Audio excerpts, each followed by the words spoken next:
Halo guys, perkenalkan saya Samba Putra Pamungkas, XTP 4 absen 28. Saya Referan Jerobeter dari XTP 4 absen 24. Saya Arsena Chandra Nugroho, absen 3 dari XTP 4. Saya Muhammad Rafiq, absen 18 dari XTP 4. Yuk, video ini adalah video proyek asesmen akhir semester 1 dari mata pelajaran sejarah, seni budaya, IPA C, bahasa Indonesia, bahasa Inggris, bahasa Jawa, informatika, dan pendidikan Pancasila fase E semester 1 SMK Katolik Santo Mikael Surakarta. Yuk guys, semoga bermanfaat untuk kalian semua. Salam Mikael.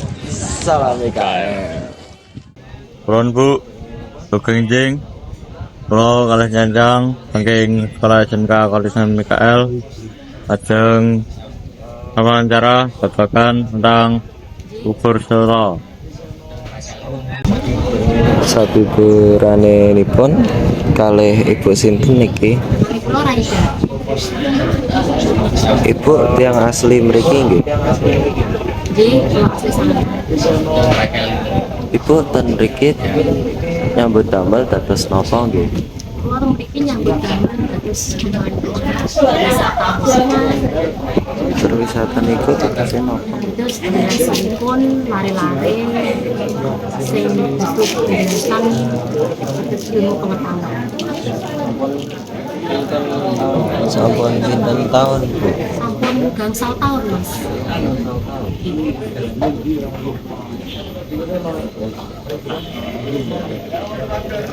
Punapa ingkang Ibu ngertosi bab kubur Solo? Saged wonten critakaken sekedhik. Jadi kubur Selo niku nyritakaken kados simbah moyang Indonesia. Niku enten kalih kuburan Selo niku. Kami setunggal itu dados di kuburipun dados yang sesak niku jadi dijujuke kados mengenal tabur sekar amarga temriku ditemoki sebut sari kados niku dianalisis oleh yang peneliti sampun kados tabur sekar kaping kalih niku pengukuranipun Selo dan niku kados sami kalian lare sing teng dalem kandungan niku bentukipun padose intine nek lairinipun suci sedone suci. Menurut Ibu, fungsi saking kubur Selo niku napa? Kangge mengenal enten kalih macam yaitu animisme kalian dinamisme. Niku sampun mengenal entene sing kuwasa. Kalian sing dereng mengenal entene sing kuwasa. Gusti Allah. Animisme kalih dinamisme niku napa? Sampun mengenal kepercayaan, nyembah sing kuwasa, kalih sing dereng mengenal kepercayaan, sing dereng nyembah sing kuwasa. Kados enten sing nyembah Batu, nyembah Selo. Gap semanten saking kawula kalih ingkang saking SMK Katolik Santo Mikael. Sampun ganggu wedalipun. Matur suwun Bu.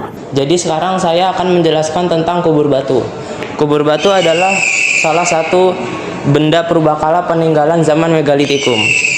Kubur batu berbentuk bangun ruang persegi. Kubur batu digunakan untuk menyimpan mayat atau manusia yang telah meninggal. Kubur batu ini bukan seperti peti mati yang kita kenal selama ini. Jadi jika manusia purba zaman megalitikum meninggal, mereka akan dikubur di kubur batu ini. Jika mereka menganggap manusia purba yang meninggal itu suci, maka akan dikubur dalam posisi meringkuk atau seperti posisi bayi dalam kandungan di dalam kubur batu ini. Kubur batu biasanya terletak di dalam goa yang dikeruk. Jadi seperti inilah penampakan kubur batu yang saya maksud. Jadi ini adalah kubur batu yang posisi manusianya meringkuk.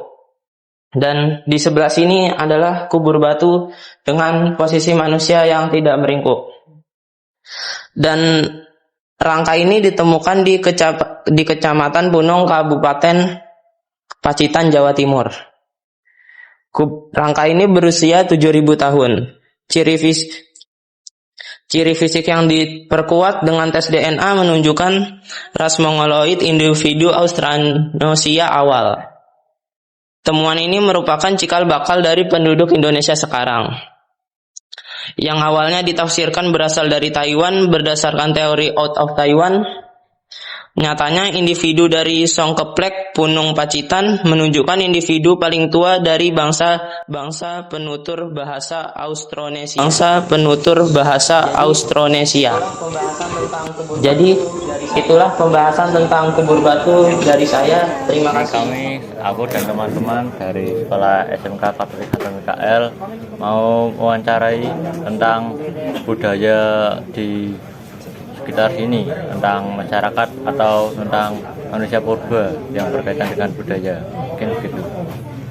Baik, untuk terkait budaya atau kultur dari Homo erectus, itu adalah manusia purba yang mereka hidup di prasejarah.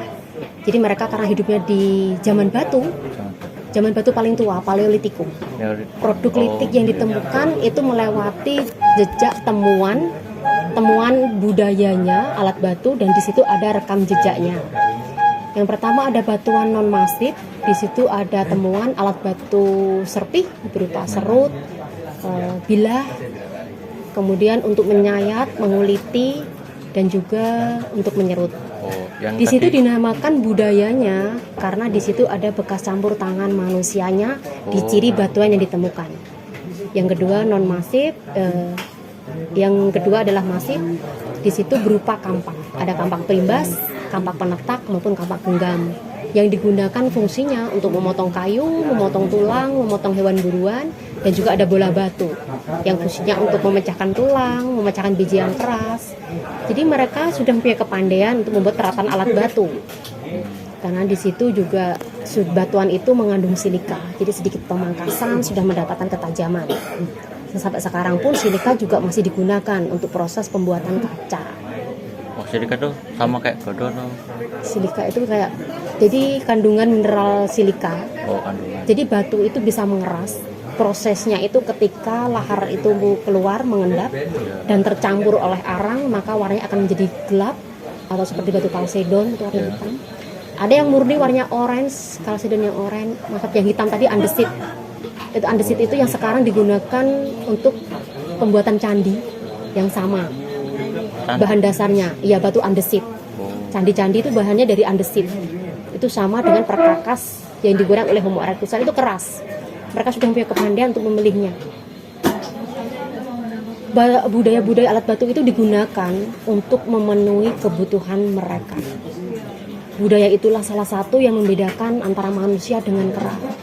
Kalau kera memang tidak mempunyai kemampuan untuk membuat peralatan alat batu.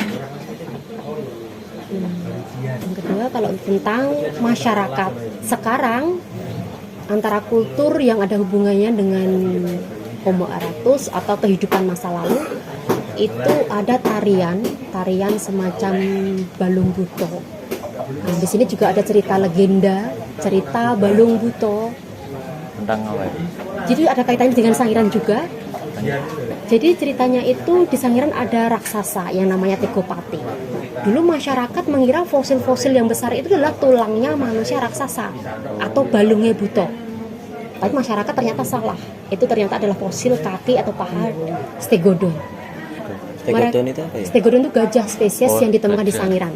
Jadi mereka dulu mengiranya fosil gajah itu adalah balungnya Buto atau tulangnya manusia raksasa. Dan di situ ada ceritanya bahwa raksasa yang namanya Tegopati yang meresahkan penduduk Sangiran, kemudian ada kesatria Sangiran yang namanya Raden Bandung. kemudian menyerang Tegopati, akhirnya kalah terpental, jatuh ke dalam sungai. Kemudian pangeran ini mendapat wangsit dari Dewa Ruci, kemudian bertapa di pohon beringin dan mendapat wangsit untuk mengasah kukunya di batu sangir.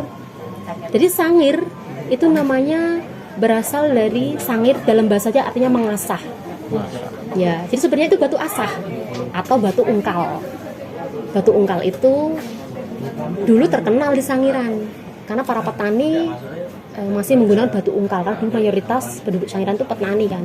Ya. Batu ungkal Sangiran terkenal di mana-mana. Itu bentuknya ya kayak batu biasa atau ada? Tapi setelah diteliti bedanya? itu adalah ternyata menurut sains ilmu pengetahuan itu adalah endapan mak vulkano. Oh, Mak vulkano, vulkanik dari gunung berapi. ya. Karena sudah mengeras, jadi batu endapan mak vulkano. Untuk kultur yang lainnya sekarang ada Gejok Lesung. Oh, tapi mau tanya, yang tadi tariannya tuh, tarian yang khasnya tuh dari sini tuh. Balung Buto itu dari masyarakat Situs. Luas Situs 59 kilo, ini ada beberapa kultur budaya juga. Ada tarian Gejok Lesung, kemudian Balung Buto, itu yang jadi didandanin seperti manusia purba dan membawa peralatan seperti tombak, dan kulitnya juga dicat warna hitam gitu. Tarian Balung Buto. Itu ada hari-hari khusus atau berapa bulan sekali? Biasanya dipakai ketika dapat undangan, ketika seperti kemarin pembukaan opening Evolution di samping area parkir. Oh, ya. Besok adalah semifinal dan pembukaan dulu diawali oleh tarian Balung Buto. Jadi itu tarian Manusia tersebut purba itu. biasanya dipakai di pas acara besar gitu ya. Ya, dan juga festival. Gejok Lesung juga dipakai festival. Kemarin ada kegiatan dari Bawaslu, Badan Pengawas Pemilu, merealisasikan di Sangiran, kemudian disambut diundang juga untuk tarian Gejok Lesung. Jadi adat yang ada di sini. Ya, dengan tema supaya tidak golput, Ya, karena ini juga penting, seperti itulah isinya, gitu. Apakah ada adat-adat lain yang khas dari sini selain tarian gitu? Atau Kultur itulah yang mengangkat, yang awalnya Gejok Lesung itu yang dilakukan oleh masyarakat dulu, seperti nenek moyang dulu, mbah-mbah dulu, mbah buyut dulu yang menggunakan Gejok Lesung itu kan dari satu pohon yang digunakan untuk menumbuk padi, tapi dengan instrumen yang berbeda-beda. Tek di sini ibu-ibu ini di sini bunyi dung, tek tek ding ding dung gitu, dengan lirik yang berbeda. Dan itu bisa di request dengan syair yang dalam bahasa yang lagu-lagu Jawa modern bisa. Berarti adanya terjadi kolaborasi dari yang tradisional sama yang modern gitu ya. Ya, diambil juga kolaborasi dari budaya prehistorik menjadi tarian modern seperti sekarang. Ada satu lagi di dekat klaster Manyarjo, itu adalah masih Situs juga, Museum Klaster Manyarjo itu masyarakatnya membuat semacam gambus, iya, itu dari peralatan tradisional. Jadi seperti kentongan yang dikasih senar, dipetik. Kemudian gambus itu juga sekarang juga dipakai ketika ada kegiatan keterlibatan dengan UNESCO ke masyarakat Manyarjo. Oh, dari UNESCO ke sini langsung. Ya, setiap tahun itu diajak kerjasama, dan juga tidak hanya dari UNESCO saja, tapi dari IHA, Indonesia Heritage Agency, dan juga dari BRIN. Biasanya juga ada kegiatan untuk diundang ke sana. Mungkin cukup sekian. Cukup segini aja. Ya, mungkin cukup sekian yang dapat kami sampaikan atau kami wawancarai. Terima kasih atas segala informasinya. Sama-sama. Maaf juga sudah mengganggu waktunya. Gak apa-apa. Semoga bermanfaat. Semoga bisa kita berjumpa lagi ya. Ya, Pasti. Setelah mengobservasi tentang kubur batu berikut, ini adalah hal-hal yang berkaitan dengan pendidikan Pancasila. Kaitan dengan Pancasila, nilai ini sejalan dengan sila pertama Pancasila, yaitu ketuhanan yang Maha Esa. Kepercayaan terhadap kehidupan setelah kematian menunjukkan adanya kesadaran manusia akan adanya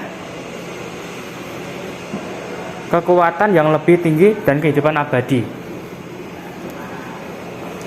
Nilai yang didapat menghargai keberagaman kepercayaan, toleransi, dan penghormatan terhadap keyakinan orang lain. Mungkin cukup sekian dari kelompok kami. Terima kasih. Salam Mikael.